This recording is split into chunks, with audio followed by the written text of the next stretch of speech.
got a lot of work to do, but the one thing I can tell you is we're not going to panic. We know where the issues were. We knew we had to be efficient on first, second down, and we had 3 turnovers. It felt like a ton of penalties that took us out of position, minus yardage plays, which in some cases can be really avoidable. And when you do that against the Baltimore Ravens, they're going to make you pay for it, and it's going to feel like that. But again, no time to hit the panic button. We can regroup and have a great week and go play well on Sunday. Don Martindale is a guy that is a blitz master, and he kind of schemes specific blitzes for specific opponents. Did he come up with anything new and creative today for you guys? It is difficult to hold up for too long. There's some instances where I saw some guys do some good things, and we just got to move on. And then there were some times where we did have some errors, and it wasn't just on the linemen. There were some free runners there that everyone's got to do their job. There's times we had tight ends protection, backs in protection. We got to make sure that we're all dialed in there. And then there's sometimes there's going to be a free hitter that we got to be aware of as well. So again, it takes all of us. It takes me as the play caller for certain to make sure that we're putting us in better positions where we can manage that, take the pressure off. And I'm certainly accountable to that. There's no doubt about it. Coach, you knew the team was going to blitz a lot on third down. You guys were 3 of 16. Why were you guys struggling so much on third down today? We didn't do a great job on first, second down, putting us in manageable third downs.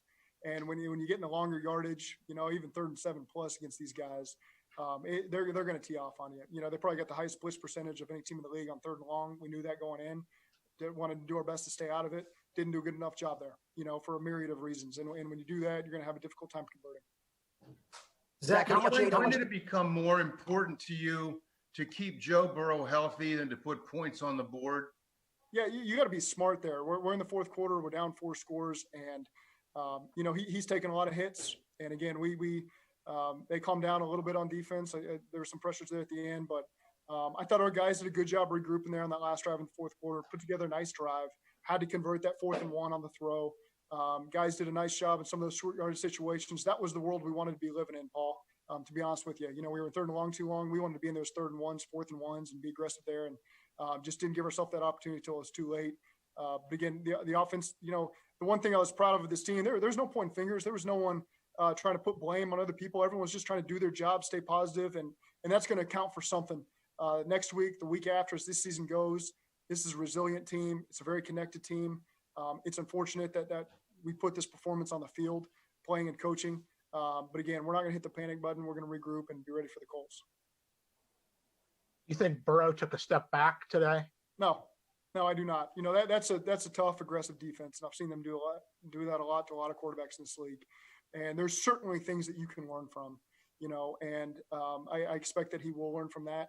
But again, it's just one of those performances early in the season you're going to have, and you got to learn from it. And I'm very confident that he'll do that. Zach, when did you know AJ got hurt? Was it halftime or just after the half? That's a great question. It was around that time frame. I can't pinpoint that. Can you talk a little bit more about AJ? Did he re-aggravate his left hamstring? I know it was a soft tissue. That's all I know at this point. Okay. On the interception, the first one that was directed at AJ, did you have a good view of whether he was able to make a better effort to try to go get it or make a tackle? I don't know how much you saw on that. Yeah, no, that was going to be tough. It was 0 blitz and put a ball up there. And sometimes, you just got to avoid disaster. And that's one to learn from. And, I did not – I was standing right there on the line of sight of AJ. I did not think that he could have made that play. He probably didn't even know where the ball was, to be quite honest with you, when it went over his head. Zach, did AJ say anything else to you? There seems to be a clip rolling around where he may have said something about, it looks like he was venting on the sideline. Did he say anything to you? No. AJ's been nothing but positive. You guys opted to take the opening kickoff. You went for 4th down early in the first quarter. Did you feel like you had to be more aggressive against a team like Baltimore? We knew that there was potentially some weather coming in as well. There's a lot of things that factor into that. Yes, we wanted to be more aggressive. We want to get points on the opening drive there. So there was a lot of factors that played into that. How much do you think a team that has this kind of success blitzing against you, even though you guys have maybe done okay against it earlier this year, sets a blueprint for how to attack you guys going forward? I'd love for teams to pressure us. This team, Baltimore's probably got more 0 blitzes than any team in the league up to this point. They 0 blitz Kansas City, I think, on the second, third play of the game. They're going to do it to anybody and everybody. And if they smell blood in the water when they get a lead, which they do oftentimes, it can make for a difficult day for you. The teams who have the blueprint to win and get the lead early on them, and and do a good job holding the fort. But again, we did not put ourselves in that position. But we feel very confident with how we can handle the blitz and how we can attack it. You know, Baltimore, hats off to them. They had a great performance today, great plan, and took advantage of it. Zach, did all that early pressure from Baltimore and those early struggles early for Burrow kind of create a snowball effect when it came to his decision making, just the way he saw the field today? I don't like to think that. You know, obviously we'll watch the tape and have a clearer picture of how things went, but we still felt like we were in the game. You know, 17-0 at halftime. We were not playing well on offense. Our defense was doing some positive things. They come out, get a stop to start the second half, created a turnover, almost got their hands on a lot of balls. You know, and sometimes it was a four-man pressure and guys were covering their tails off on the back end.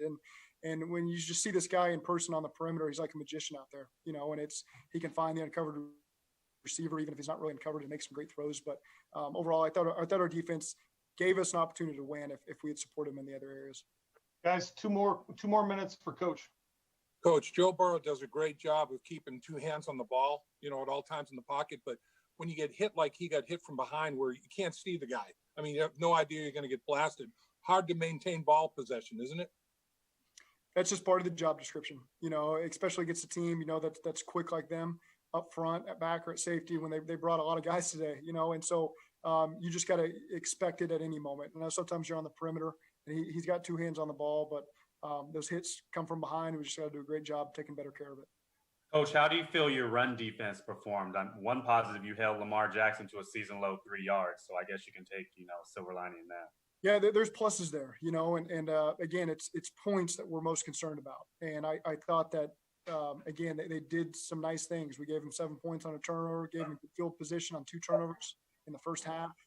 And, you know, it's some of those rushing yards you can see come in the fourth quarter when they're starting to wear you down a little bit. And that again, we got to do a better job keeping them off the field. Zach, like you get a big game out of DJ Reader. Go ahead, Jeremy. I'm sorry. Do you have any update right now? I know it's early still on DJ Reader. I don't. No, I don't. Sam Hubbard. I don't have an update on either of those guys yet. I haven't talked to the trainers after that. Zach, do you see this game at all as a litmus test of not only where your team is, but where it needs to go? Well, we certainly know that Baltimore is a great team. We expected better from our performance today, you know, and we know that today wasn't good enough. And again, you give them a lead early and you show that you're going to give up some pressure, and that's what they feed off of. And that's what they did today. But still very confident in this team. You know, I feel like we've made great progress these last couple of weeks. Again, we're not going to hit the panic button because of one game. You know, we know that we're going to refocus, and this is not indicative of what we want to put on tape. Last question for Coach.